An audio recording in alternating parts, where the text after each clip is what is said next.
I'm all verklempt. Verklempt. Baba Talk booey. amongst yourselves. Chickpea is neither a chick nor a pea. Sorry, you Discuss. Linda I'm just Richmond. gonna look confused in Coffee this talk. video again. Coffee talk. It's just gonna be my new shtick. Just be like, constantly unsure. yep. Constantly unsure, Ricky. Yep. I'm sure. Smelfy. I just worked out, so I smell pretty nice. That's generally not how it works.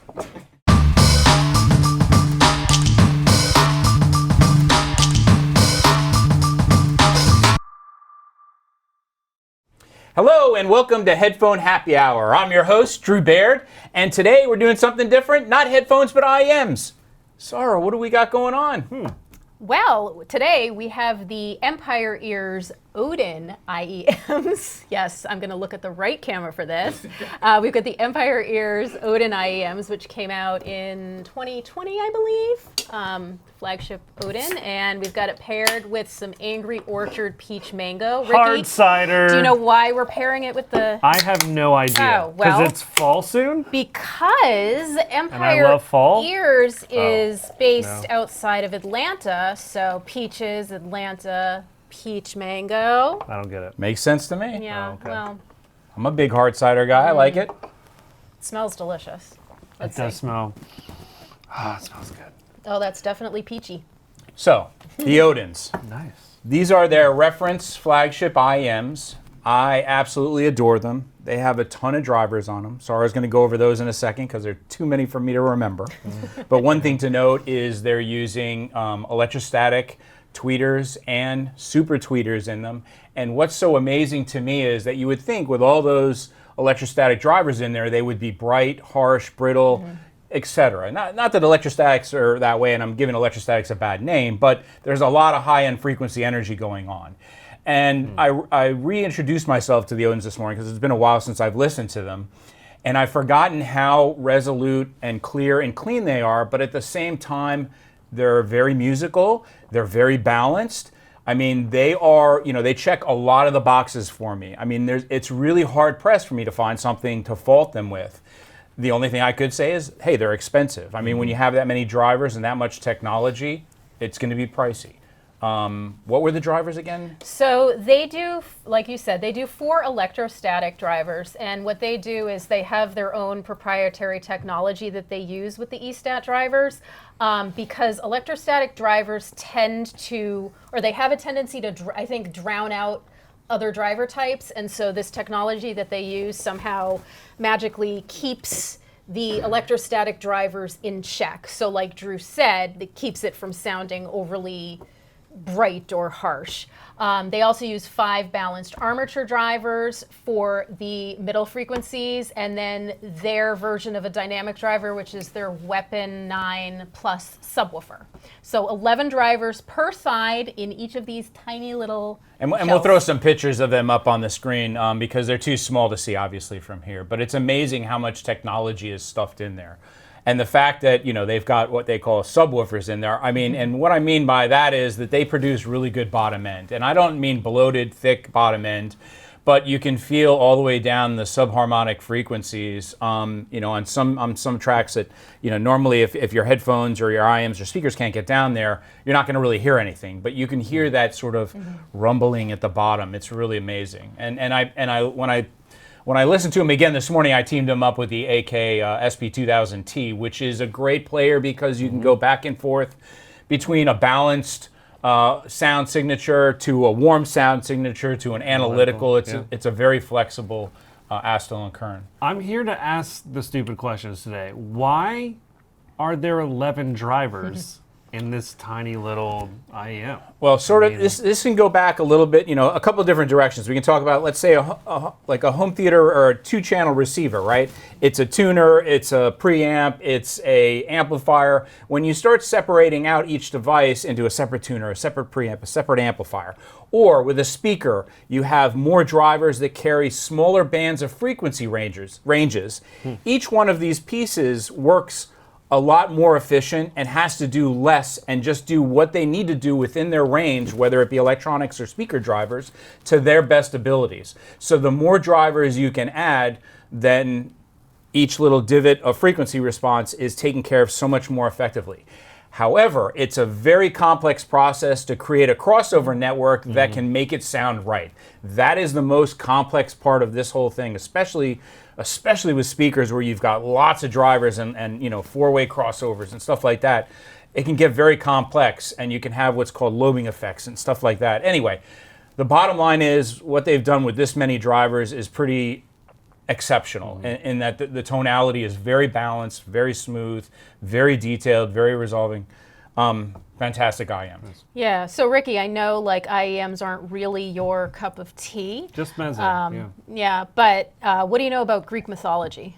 Not Everything. Greek, no, Norse mythology. I had Greek mythology on the brain. We can edit that, Norse right? mythology. Norse mythology. So everyone knows who Odin was, right? Yeah. Who was Odin? I played Assassin's Creed. Okay. You know, so Odin's like the big god, The right? All-Father. Yeah, the All-Father. Yeah, so I mean, a lot of companies do this, and I love when the product names, you know, have meaning. And I reviewed the Odin a while back, and it was one of the very first things that I did after I started working for Moon Audio, so I was still somewhat of a newbie back then. But a noob, yes. What I like is that even though they've had at least one new release since then, the Legend Evo, at the time, you know, the Odin was really representative of like everything that Empire Ears had done up until that point, like taking all of the technology and all the good things about all the other IEMs and putting it together. So you could think of the Odin as like the All-Father of the Empire Ears line.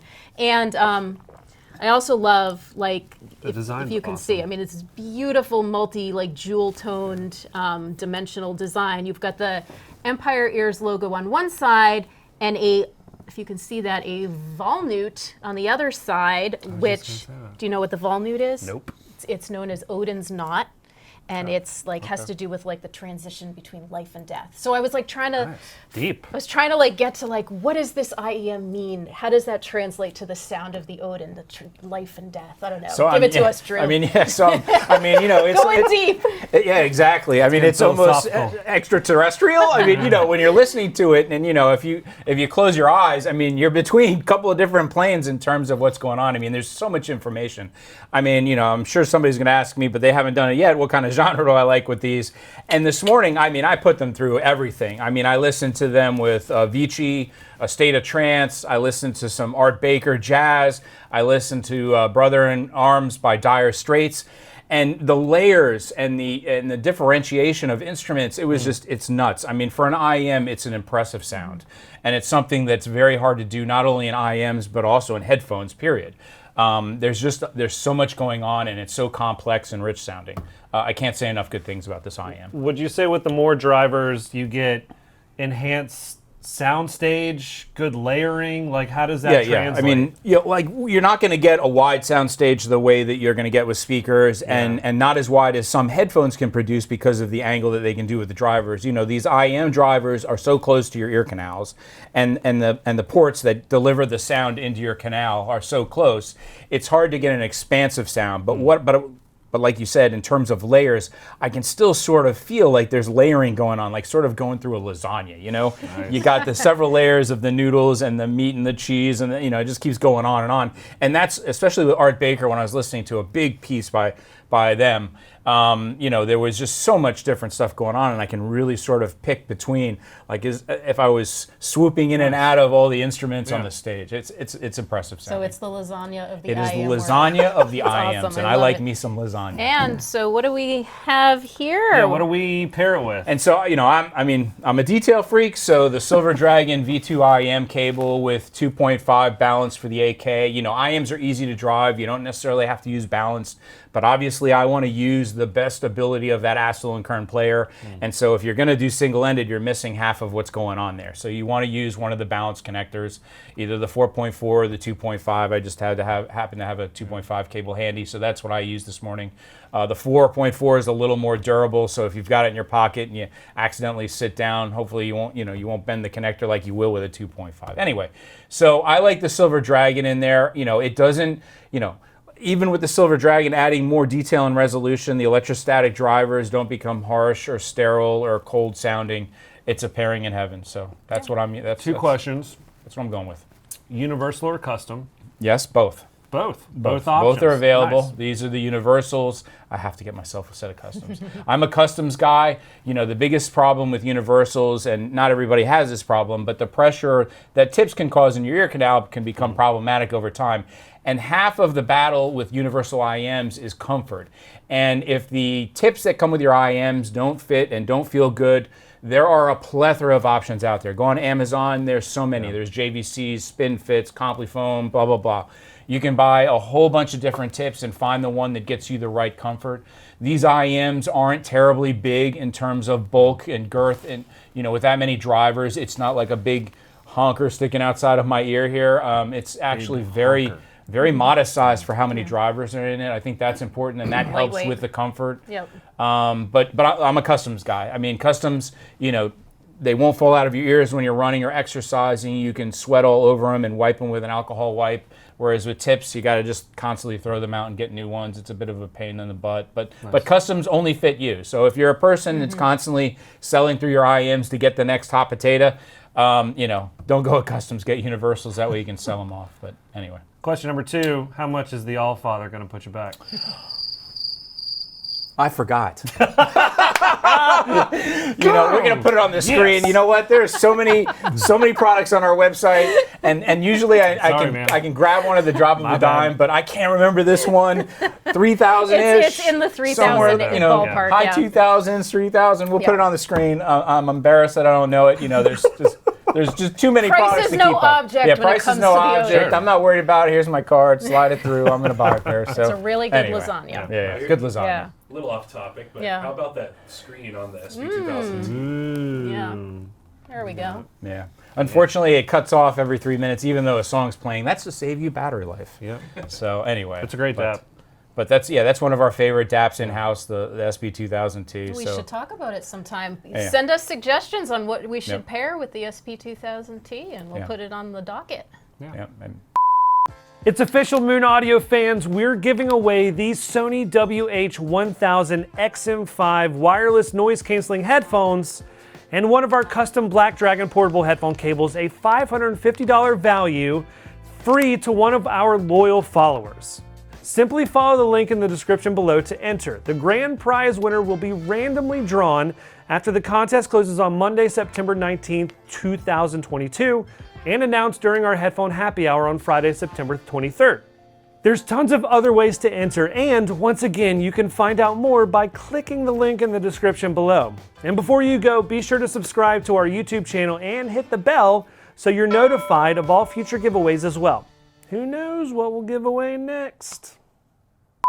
I've enjoyed this hard cider. It I'm is a good, tasty, you know, yeah. I like cider, Yeah. especially if you've gotten a gluten allergy. These are gluten free. My wife does, so she loves ciders, and this is one of our favorite. So anyway, thanks for joining us. We're gonna have another pairing next week, and Keep sending us recommendations for headphones and then pairings for beer, whatever, or any kind of gear, whatever. Beer and gear. Beer and beer gear. and gear. Yeah, and if you like this video, subscribe to our channel so you can watch our weekly Headphone Happy Hour and all of our other great audiophile content. Cheers! All right, guys.